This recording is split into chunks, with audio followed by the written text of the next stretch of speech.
Olá, o Justiça em Foco está no ar. Eu sou Débora Sena e hoje nós vamos debater dois temas polêmicos que estão no radar da política e da sociedade: o voto impresso e a escola sem partido. Nosso convidado é o deputado federal Lincoln Portela, radialista, comunicador, pastor batista, conservador, representante reconhecido pelas forças policiais do seu estado e deputado federal no seu 6º mandato pelo estado de Minas Gerais. Deputado, seja muito bem-vindo. Obrigada pela sua presença aqui conosco. Débora Sena, que prazer estar com vocês, aqui do Justiça em Foco, e podendo participar e tentando dar alguma forma de contribuição e receber também as contribuições de vocês, né? É um prazer muito grande. Vamos começar falando do voto impresso? Vamos. Por que esse assunto gera tanta resistência, ao passo que é uma bandeira do movimento conservador na política brasileira? Na realidade, a resposta já está embutida na sua pergunta. Por quê? Por que tanto receio? Por que tanto medo? Por que deixarmos que apenas um grupo faça a fiscalização? A palavra cooperação, eu estive no TSE, quando eu fazia parte da PEC 135, e no TSE eu falei com o ministro Barroso, com o ministro Fachin, falei com o ministro Alexandre de Moraes e os parlamentares que ali estavam representando a Câmara. A palavra cooperação quer dizer operar com. Por que a sociedade civil organizada, a OAB, as religiões, o Ministério Público, por que todos não podem cooperar com o TSE para que a fiscalização seja feita de uma maneira mais aberta, mais clara, mais nítida? O que nós queremos é cooperar para termos eleições mais cristalinas. Pelos argumentos que são contrários à proposta do voto impresso, às vezes a sociedade não entende o principal avanço que configura essa proposta. O senhor pode explicar um pouco melhor para nós? Na realidade, o voto impresso ele é muito claro, porque juntamente da máquina onde você aperta lá o seu polegar, você terá também uma outra máquina fechada, onde você verá se o seu voto de fato entrou. E depois, caso necessário, ela pode ser auditada e também contada. Inclusive, eu sou favorável que nas próprias sessões eleitorais, que a contagem já seja feita ali com os representantes dos diversos segmentos ideológicos e de partidos que nós temos. Facilitaria em muito o trabalho. E desta maneira, nós não teríamos nenhuma desconfiança. Nada pior do que você viver em desconfiança. Não que tenhamos provas de que aconteceu isso, de que aconteceu aquilo. Não. E há pessoas também que pensam que o voto auditável, que o voto impresso, é aquele voto do papelzinho que você tinha antigamente, você escrevia lá. Chama e levava, de voto de cabresto. Levava para o coronel. Votei. Aí, quando você ia votar, ele te dava metade da dentadura. Aí, depois que você apresentava o voto, ele te dava outra metade da parte de baixo. Não é nada disso. O que nós queremos é um avanço. Quando nós estávamos ali, no TSE, inclusive o ministro Barroso elegantemente conversou, falou de avanços que a tecnologia da informação trouxe para as urnas eletrônicas, desde que elas foram implementadas, instaladas aqui no Brasil. Ora, se houve avanços, se aconteceram avanços, se coisas foram aperfeiçoadas, é porque, por certo, algumas coisas não estavam da maneira que deveriam estar. E ainda um pouco mais, mesmo havendo esses avanços, não os avanços não apenas do TSE, mas também os hackers avançam. Quem avança no Pentágono e invade e hackeia o Pentágono, quem hackeia uma JBS, por exemplo, como aconteceu nos Estados Unidos da América do Norte, quem hackeia outras grandes empresas para chantageá-las a preço de 20 milhões de dólares, 30 milhões de dólares, isso estava muito focado na Rússia, inclusive, o presidente Putin teve que entrar nessa questão. Ora, como há a evolução das urnas, há a evolução dos hackers também. Então nós precisamos que a sociedade civil organizada participe. E dessa forma teremos uma cristalinidade maior. Perfeito. Agora, deputado, o senhor citou o ministro Barroso. Nós tivemos recentemente alguns episódios envolvendo tanto a presidência da República quanto o posicionamento do ministro. Como o Congresso deve tratar esse tema a partir da atualização que a gente teve aí nos últimos dias? Na realidade, o confronto, não o conflito, o confronto é uma arte. A arte de você debater ideias, de você saber externá-las, de saber recebê-las, de saber ouvir o contraditório. Tem uma palavra que não é minha, ouvi de alguém em algum lugar, que a diplomacia vence a ideologia. E as ideologias precisam ser vencidas pela ideologia que vem através do entendimento, do ouvir. Alguém disse uma vez que nós temos 2 orelhas, uma só boca, com uma língua murada por detrás dos dentes. Ou seja, precisamos ouvir o dobro do que falamos. Então eu penso que desta maneira nós podemos chegar a um posicionamento melhor, ouvindo, dialogando, cooperando, participando. E o que está acontecendo com o ministro Barroso e o líder maior da nação, talvez seja essa falta de equilíbrio. E para mim, na realidade, um pode falar mais alto, o outro mais baixo. Na minha avaliação, há um equívoco ali que poderia ser evitado pelos dois. Então nós precisamos de seguir adiante. Agora, o presidente tem suas razões de ter suas dúvidas, porque a partir do momento em que você apresenta pesquisas, e essas pesquisas vão, por exemplo, apontando caminhos, sugerindo caminhos, não são as mais corretas, e depois vem a abertura das urnas, vem, por exemplo, um caso como aconteceu agora nas eleições municipais, que tivemos uma pane de 6 horas, 5, 6 horas, e dizem que quem fez isso, o hacker, está preso em segredo de justiça. Não sei se é a verdade, mas é um pouco complicado tudo isso. Então nós precisamos chegar a um acordo, conversarmos, dialogarmos bastante. E é claro que a sociedade começa a ficar irritada com isso. A sociedade fica aborrecida com isso. Por exemplo, o Senado Federal abriu agora a oportunidade para uma consulta pública e com 20 mil assinaturas poderia, então, entrar na Comissão de Constituição e Justiça do Senado. Acabou que foram colhidas 1 milhão de assinaturas. Ora, é preciso ouvir que todo o poder emana do povo. Então nós temos que entender isso e precisamos auditar, sim. Nós temos, por exemplo, isso, vários procuradores e vários juristas, juízes poderão discordar de mim. Mas no artigo 5º da Constituição, no inciso 72, há uma coisa chamada habeas data. E o habeas data é dizer, tenha o dado. Ora, se der uma pane em mim, e eu quiser amanhã saber como foi o meu passado, onde eu tive conta bancária, tive uma amnésia, onde eu tive conta bancária ou não, eu tenho o direito como cidadão de fazer isso. De repente me deu uma pane na hora da eleição e depois da eleição não sei em quem votei. Diga-se de passagem que várias pesquisas mostram que pessoas votam em vereadores, deputados estaduais, deputados federais e 6 meses depois não se lembram em quem votavam. Ora, auditando os votos, procurando saber em quem eu votei, qual é o mal? Nós temos, claro, que evitar o risco de uma enxurrada de ações que podem também não dar em nada. Mas é preciso ouvir a voz do povo. Os poderes precisam ser, sim, independentes e harmônicos. São independentes, mas não estão harmônicos. Nós temos que ajustar isso.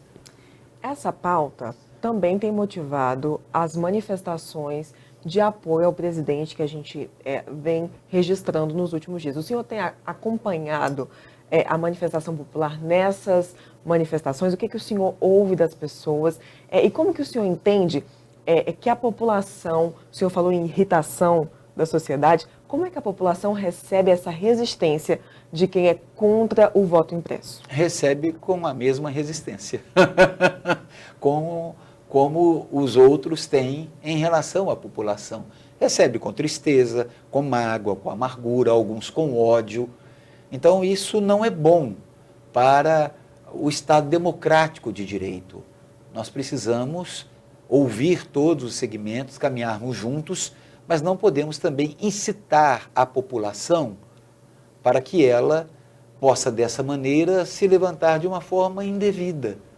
Então, hoje, nós estamos vendo, domingo, eu participei na Praça da Liberdade, em Belo Horizonte, de uma manifestação como essa, gravei uma live também, e vi realmente a contrariedade das pessoas, e vi também um apelo de coração, porque não é apenas a contrariedade, é a frustração de não poder ter os seus votos contados e auditados. Então, há uma certa frustração da população, de parte da população brasileira. Aí gera-se a desconfiança. E quando há desconfiança, fica muito difícil de elaborarmos alguma coisa mais consistente.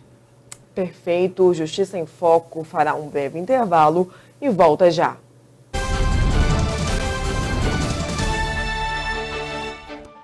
As mudanças no Código de Trânsito Brasileiro mantiveram a obrigatoriedade da realização do exame toxicológico de larga janela de detecção. Para atender essa exigência, você pode contar com a Central de Exames Cruzeiro, com a qualidade Chromatox e é credenciada pelo Denatran. Acesse nosso site www.ccruzeiro.com.br ou ligue para 61 3361 0740. Central de Exames Cruzeiro. Serviços de saúde com excelência. Venha estudar no Grupo Faveni. Excelência em cursos presenciais e à distância. O grupo educacional que mais cresce no Brasil. São mais de 25 cursos de graduação e 1000 cursos de pós-graduação em diversas áreas. Aqui você encontra ensino de qualidade, com a liberdade que só o EAD pode te oferecer. Grupo Faveni. Ideal para a sua carreira e para o seu bolso. Acesse grupofaveni.com.br. Grupo Faveni. A internet revolucionou a nossa forma de comunicação e com o Press Release você terá um alcance visual maior do seu produto. Um site com publicações dos seus próprios usuários em forma de vitrine de comunicação digital. Ficou interessado? Então acesse o nosso site www.pressreleases.com.br e se cadastre ou entre em contato pelo WhatsApp. Pensando em contratar um crédito imobiliário? Então é melhor você conhecer o caminho mais rápido para a casa própria. Nós somos a Poupex. Temos 39 anos de atuação no mercado e já financiamos mais de 134 mil imóveis em todo o país. Estamos entre os agentes financeiros que mais concederam esse tipo de crédito. Você vai financiar online a sua casa de maneira prática e segura, com juros baixos e as melhores condições. Crédito imobiliário digital Poupex.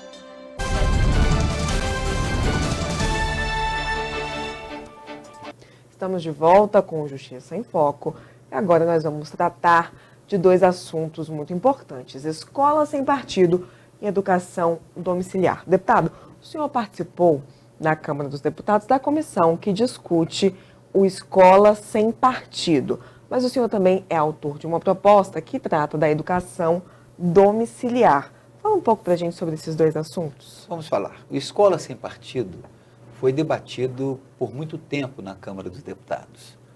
E com essa pandemia agora, os debates cessaram, a comissão não está funcionando e estamos averiguando agora a partir de quando retomaremos essa matéria. Na realidade, nós não podemos ter as escolas aparelhadas como elas estão. Isso começou em 96 com o ministro Paulo Renato, no governo de Fernando Henrique Cardoso, socialista, ateu, e ele então começou uma revolução gramscista nas escolas brasileiras, a revolução pela cabeça, pela cultura, pela educação, que na verdade não é aquilo que o Brasil precisa. O Brasil, em nível de educação, está em 57º lugar no PISA, em 60 países. Nós temos hoje 44,5% de adolescentes e pré-adolescentes até 19 anos fora da escola. Então, isso está mostrando que alguma coisa precisa ser feita. Não há valorização devida dos professores, não há o reconhecimento e, lamentavelmente, as escolas acabaram, principalmente as públicas, se tornando nichos ideológicos.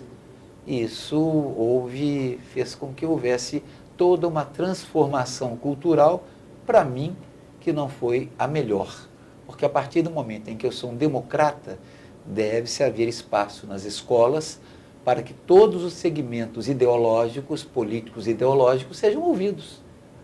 E assim as pessoas poderão, os alunos, escolherem, através do debate, através de trabalhos, de pesquisa, qual o melhor caminho a ser seguido, não o caminho que se lhes é imposto. Então isso continua acontecendo até hoje. Esse viés ideológico, ele precisa de um pouco de crítica e até mesmo de conhecimento para ser identificado.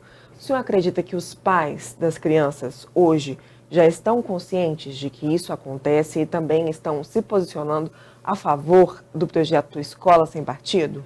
Pais conscientes. Porque eu sou de um tempo em que, uma vez por mês, nós tínhamos reunião de pais e mestres.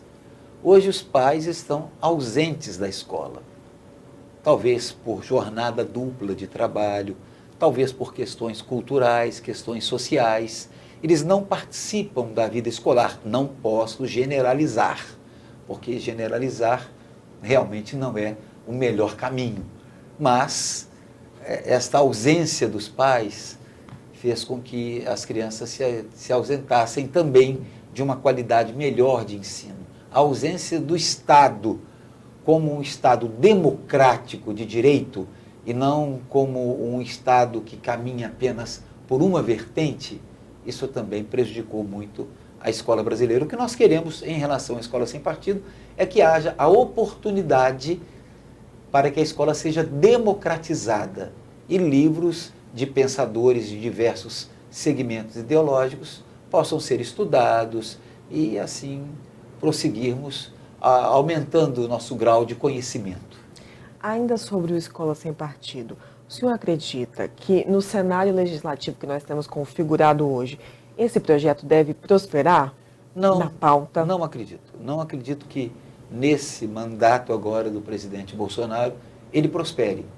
Porque nós estamos, inclusive, lutando muito com outro projeto que caminha paralelamente e está com uma comissão formada, que é o da educação domiciliar, que é o direito dos pais educarem os seus filhos. E há uma prioridade do governo, é pauta do governo, este projeto. Então, o Escola Sem Partido, não que tenha ficado à deriva, mas deu-se preferência a um outro tipo de matéria. Então, vamos tratar da educação domiciliar? Agora. O PL 3179 de 2012 é de sua autoria e eu gostaria de entender a sua proposta. Fala para a gente no que ela é benéfica, que tipo de famílias essa proposta atende. A primeira coisa, às vezes algumas pessoas não compreendem isso. Não é uma opção. Eu vou fazer a opção. Você pode até fazer a opção pela modalidade. É uma modalidade. É uma modalidade de ensino em que nossos pais, avós, bisavós, vários deles foram criados, educados em casa. Não existia escola formal.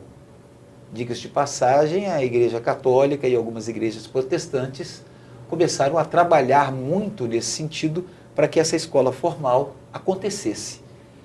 E a educação domiciliar é uma modalidade que leva os pais aquele sentimento de gerar nos filhos autodidatismo, o que vai gerar a disposição para que ele busque o conhecimento e que vai gerar um produto final de qualidade. Ou seja, hoje as pessoas não são levadas ao autodidatismo, não são levadas à naturalidade do ensino. O ensino não se tornou uma coisa natural mais no país. As pessoas estão deixando as escolas, como eu já disse, aquela pesquisa de jovens até 19 anos fora da escola. Então não há naturalidade. E na educação domiciliar, há naturalidade do ensino. Vai gerar um produto final de qualidade. O caso, por exemplo, que aconteceu lá na cidade de Timóteo, daqueles 2 irmãos que ganharam os principais prêmios de pesquisa e tecnologia do Campus Party, em São Paulo. 1º e 2º lugar.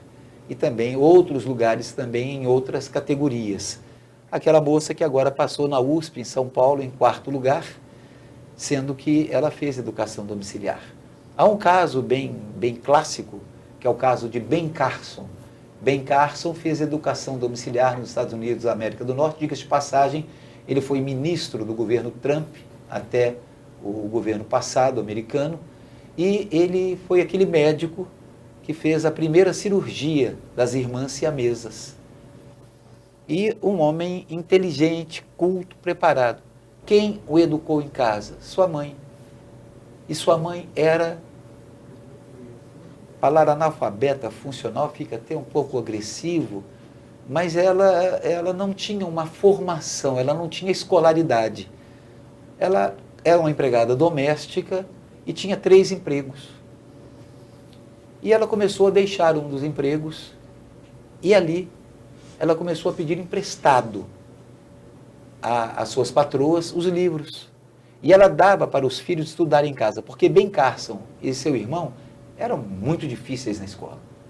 E ela começou a ensiná-los, a mostrar para eles os livros, eles começaram a aprender, e ela tomava a lição uma vez por semana, não sendo escolarizada e mal sabendo ler e escrever. E hoje temos essa maravilha que tivemos nessas pessoas. Quem pode educar? Pais carinhosos, pais preocupados no sentido de buscarem e de trazerem aos filhos um grau de conhecimento maior. O conhecimento, ele nos dá crescimento. E pontual também, pontual, né? Cada criança é uma criança. É a criança. E individualiza, isso é fundamental. Então, por exemplo, se eu saio de Belo Horizonte, eu sou de Belo Horizonte e faço educação domiciliar com meu filho. Eu saio de Belo Horizonte, aí eu já pego a BR e começo a falar sobre a construção de Brasília por Juscelino Kubitschek, que foi governador de Minas Gerais, que foi presidente do Brasil, que trouxe pensadores, que trouxe arquitetos como Oscar Niemeyer, por exemplo, para desenhar Brasília. Falo dos candangos, respeitosamente, das pessoas que vieram para cá para trabalhar. Aí eu passo pela barragem de Três Marias, eu falo que é o Rio São Francisco. Eles estão aprendendo. Aí eu passo, já entro no Cerrado, explico o que é o Cerrado, o porquê do Cerrado, o porquê da diferença da vegetação. Eles vão vivendo e aprendendo. É muito mais do que termos um currículo básico escolar. Nada contra que ele seja respeitado. Não estamos pedindo para que o currículo escolar seja desrespeitado, mas que seja também reavaliado. E os pais podem, inclusive, nessa reavaliação que eles podem fazer, usarem tudo aquilo que o currículo escolar tem e acrescentarem. Há um grande equívoco, porque a Constituição diz que é dever do Estado e dos pais a educação dos seus filhos. E nesse caso, a escolarização dos seus filhos. Ora, se é também dever dos pais, qual é o dever do pai? Levar o filho para a escola tão somente? Pegar o carro, pegar um táxi, levar a empregada doméstica para levar o seu filho na escola? Pegar o seu irmão para levar o irmão mais jovem na escola? Não, é muito mais do que isso, é participar da vida dele. Então, quem faz educação domiciliar, hoje eles dizem que nós temos 19 mil famílias, para mim são 35 mil famílias que fazem educação domiciliar no Brasil. E essas famílias precisam ser respeitadas, porque se fala muito em minorias. Interessante, né? As pessoas falam em minorias. Mas por que não dão lugar às minorias que educam seus filhos em casa? Sabem por quê? Para não perderem o nicho de politização ideológico nas escolas. É lamentável. E uma outra coisa ainda, eles dizem que a escola é para socializar. Isso não está escrito em nenhum lugar na Constituição brasileira. Por exemplo, a Constituição brasileira tem 70 mil palavras, não aparece a palavra verdade. Eu tenho até uma PEC sobre esse assunto. E não aparece em nenhum lugar na Constituição brasileira que a escola é para socializar alguém.